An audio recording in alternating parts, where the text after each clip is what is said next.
Para completar o vídeo, destacar a provocação de corintianos e são paulinos contra o Palmeiras. E essa provocação não veio apenas de torcedores. Nas suas redes sociais, nos perfis oficiais, São Paulo e Corinthians zombaram do rival. O Corinthians, pouco depois da eliminação do Palmeiras, postou a imagem de um porco vestido com terno verde e com uma placa "deportado".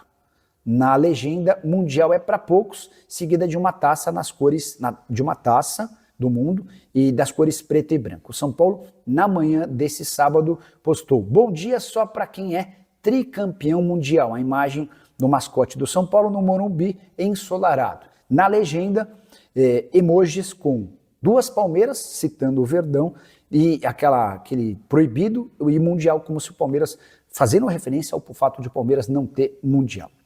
Hora de falar sobre o São Paulo. Eu queria destacar a boa participação de Dineno no primeiro jogo treino sob o comando de Hernan Crespo. São Paulo venceu o sub-20 do próprio tricolor do CT da Barra Funda nessa sexta-feira por 6-0.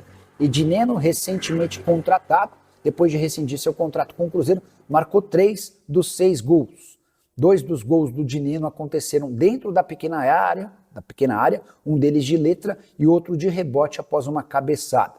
O placar foi completado pelos dois volantes do São Paulo. O Alisson marcou 2 vezes e o Marcos Antônio, que teve seu contrato de empréstimo prorrogado por mais um ano junto ao Lazio, fechou o placar 6-0 para o São Paulo. O tricolor não confirmou as escalações do time, mas, a julgar pelas imagens que foram divulgadas, dá para imaginar um São Paulo com Rafael, Sabino, Ferrarese e Alan Franco, 3 zagueiros, Cédric de um lado, Enzo Dias do outro nas alas.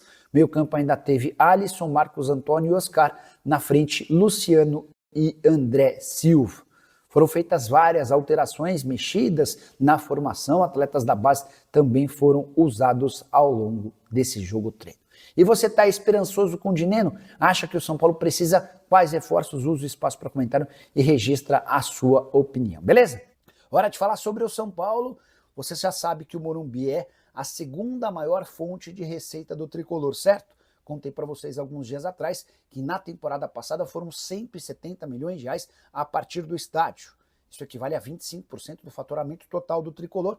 Esses 170 milhões são graças a shows, eventos, sócio-torcedor e bilheteria. Pois bem, o São Paulo vai garantir ainda mais dinheiro com o seu estádio em realização de shows depois de um novo acordo com a Live Nation, a responsável por levar os principais shows do mundo para o estádio tricolor. A partir de agora, além de ganhar uma renda fixa por cada show, o São Paulo terá direito a R$20 por cada ingresso vendido.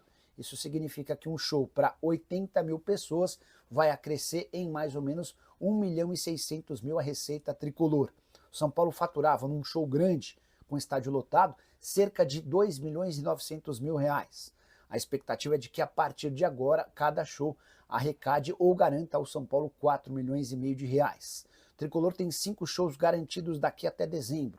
São 2 apresentações do Oasis, uma do Linkin Park, uma da Dua Lipa e mais um do Imagine Dragon. Dessa maneira, com os 5 shows, a expectativa do São Paulo é de faturar cerca de 22 milhões de reais, bastante dinheiro. Essa grana, por exemplo, é suficiente e sobra para pagar um mês inteiro da folha salarial tricolor. São Paulo que ainda negocia mais um ou outro show para esse ano, mas o calendário bastante complicado de jogos atrapalha. Tricolor que tem sido procurado para marcação de shows até 2027. Preciso contar agora sobre as 4 saídas certas do São Paulo. O tricolor está perdendo jogadores, não dá para dizer importantes, mas que certamente diminuem ainda mais a quantidade de atletas e o poder do elenco são paulino. Não ficam no tricolor Lisiero, Igor Vinícius, Matheus Alves e Juan, cada um com uma circunstância completamente diferente. O Lisiero nem sequer estreou na atual temporada e seu vínculo com o São Paulo se encerra nessa segunda-feira. Não houve a opção do São Paulo pela renovação e o Lisiero vai buscar um outro clube. Igor Vinícius já até treinou no Santos. Vai ter seu contrato rescindido com o São Paulo e vai passar a ter 80% dos direitos econômicos presos ao Peixe. O tricolor fica com 20% do valor de uma venda futura. Já Matheus Alves foi vendido para o CSKA, da Rússia, por 6 milhões de euros, nem se apresentou com o restante do elenco na última quinta-feira. Sobre o Juan, zagueiro que pertence ao Sassuolo, já havia contado para vocês que o tricolor decidiu desistir da compra desse atleta, a operação de 27 milhões de reais, por um atleta de 25 anos, que vai precisar passar por cirurgia no joelho. A avaliação é de que o custo-benefício estava para lá, de ruim.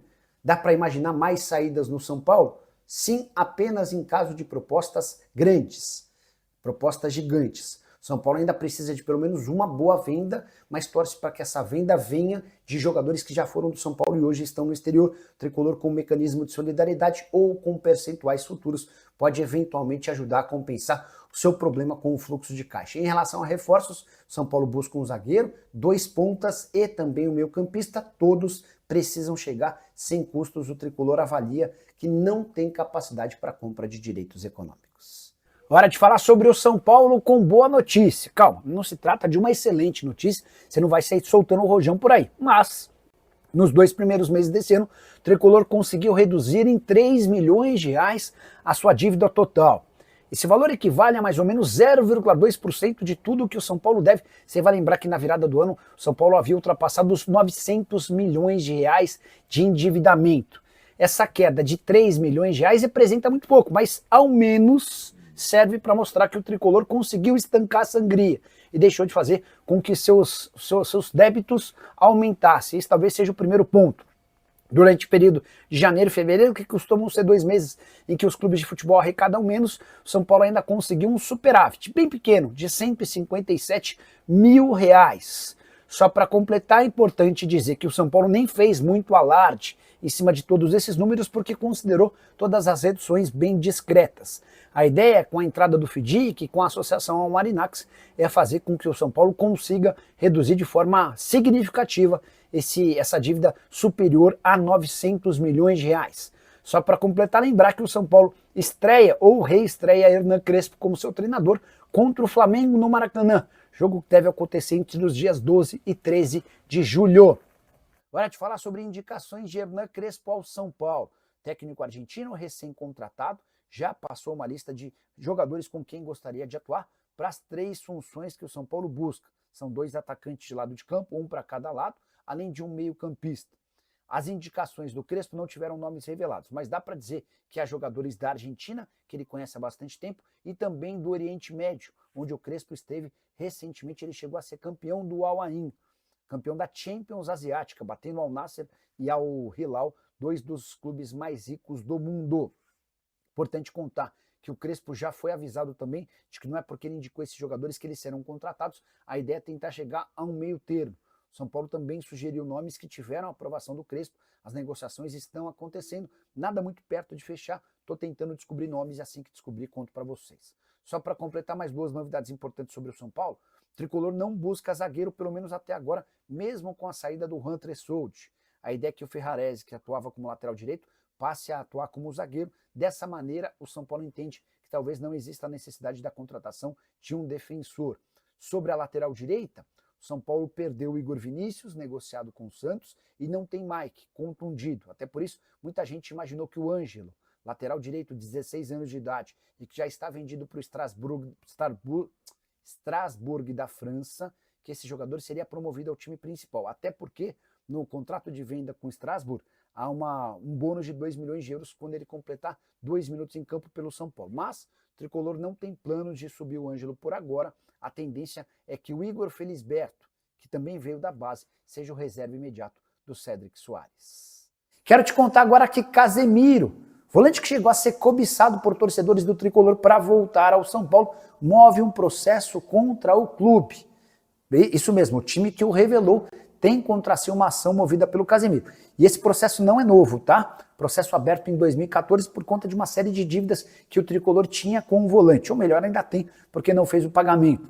Houve, na época da rescisão, um distrato que não foi cumprido. São Paulo ficou devendo, por exemplo, fundo de garantia, 13º, verbas rescisórias, além de direitos de imagem. A cobrança gira na casa dos 2 milhões de reais. O São Paulo assegura que está tentando um acordo amigável com o Casemiro para colocar um ponto final nessa discussão nos tribunais. Se não houver acordo, a tendência é que em breve a justiça se pronuncie. Já se vão 11 anos de julgamentos, idas e vindas, ainda sem um parecer definitivo. E você que sonhou com o Casemiro voltando ao São Paulo, saiba que essa chance hoje inexiste, até porque o volante está entre os 10 jogadores mais bem pagos do futebol na Inglaterra, a Premier League, que costuma ter os maiores salários do futebol no mundo. Só para completar outra informação importante no São Paulo, Hernan Crespo ainda não foi inscrito pelo São Paulo, registrado no boletim informativo diário. Tudo porque o antecessor dele, o Zubeldia, ainda não assinou a rescisão. O motivo, obviamente, você deve imaginar, a falta de pagamento do São Paulo. Bora falar agora sobre o São Paulo, para te trazer novidades sobre Lucas Ferreira. O Matheus Alves foi vendido com o CSKA e embarcou na noite dessa quinta-feira rumo à Rússia, negócio de 6 milhões de euros. E a grande pergunta que fica para o torcedor do São Paulo agora é: e o Lucas Ferreira? Corre o risco de também ser negociado? Posso assegurar que nesse momento existem sondagens, mas zero proposta oficial. Existe a expectativa por parte do staff do jogador que ao fim da Copa do Mundo de Clubes o mercado na Europa comece a se aquecer e possam pintar ofertas para o atacante. Lucas Ferreira, que chegou a ser alvo de um clube da Alemanha, e o Krasnodar da Rússia, enquanto discutia a renovação do seu contrato com o São Paulo. O contrato foi prorrogado, o aumento salarial garantiu também novas multas rescisórias, e a partir daí, o São Paulo se sente bem mais confortável para manter o atleta. A ideia do presidente Júlio Casares não é negociar o Lucas Ferreira nessa janela. Ele entende que se continuar no clube, o Lucas pode se valorizar e ser vendido daqui a 1 ano ou 6 meses por cifras bem superiores. Mas, diante da dificuldade financeira do São Paulo, se a proposta for boa, pode haver negócio. Só para lembrar também que o São Paulo já fez 4 negociações nessa janela de transferências ou perdeu 4 atletas, né? O Matheus Alves negociado com o CSKA, o Igor Vinícius liberado para jogar no Santos, o Liseiro que não teve seu contrato renovado e o Juan Tressoldi que foi devolvido para o Sassuolo. Fala pessoal, estamos aí com atualizações importantes do São Paulo. Se inscreva e ative o sininho para receber mais atualizações do Tricolor. Deixe seu like que é muito importante para o crescimento do canal. Utilize o espaço aqui embaixo para registrar sua opinião. Ficamos por aqui com mais esse giro de notícias. Um abraço e até o próximo vídeo.